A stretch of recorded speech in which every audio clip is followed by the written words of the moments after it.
Hey everybody, welcome back to Vegas Buzz. My name's Scott Buzz, a longtime dealer here in Las Vegas.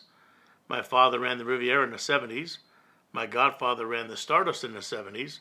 And by the way, was portrayed by Don Rickles in the movie Casino. So Vegas Buzz is a YouTube channel about the history of Vegas, from the mobsters to the pioneers that built Vegas, and anything in between. So they're short videos with little fun facts and history. I hope you enjoy them. So stick around, we're doing Vegas chips next. So the gaming chip, Las Vegas has them at every casino.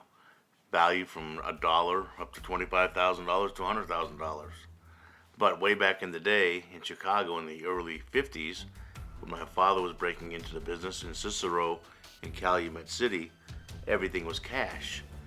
They had crap games, dealers like you would see in a Vegas casino, but behind would be scaffolding where the bosses would look down and watch the game.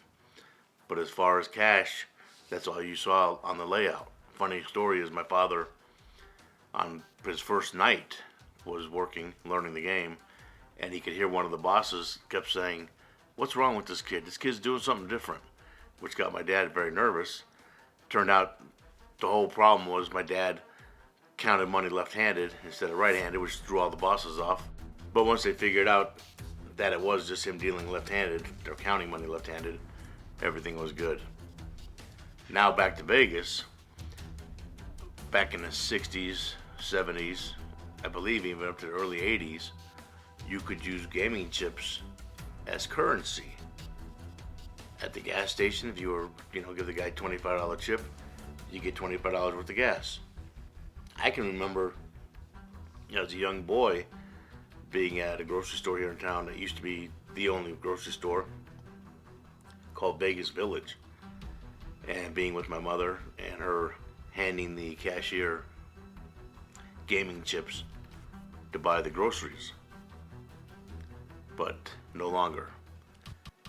They passed a law that no more using gaming chips as currency, mostly because of fraud and counterfeits.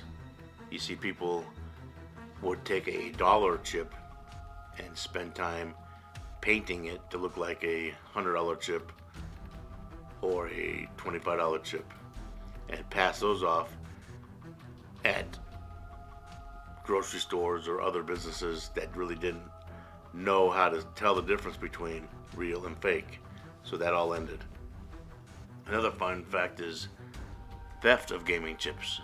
Back in the day, if you grabbed a handful of chips and ran out of the casino and got arrested, you really didn't get charged with anything because the courts looked at the value of the chip as not the value inside the casino, but the value out of the casino, which was what it was made of. The materials, plastic, clay, clay and metal. So a chip could be valued $100 in a casino. The court looked at it after you stole it as value of maybe 15 cents what it cost to make. In 1987, that all changed, and the courts started to recognize it at the value of the gaming chip.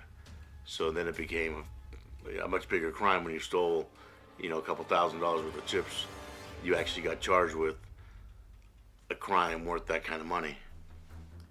Even though Vegas used gaming chips, they still allowed what was called money plays, where people would come up to the table and put down a stack of cash and play that, either on craps or blackjack, instead of chips. But in 2015, the government ruled that no longer could you use cash on gambling. They had to buy in. That way everything could be kept track of.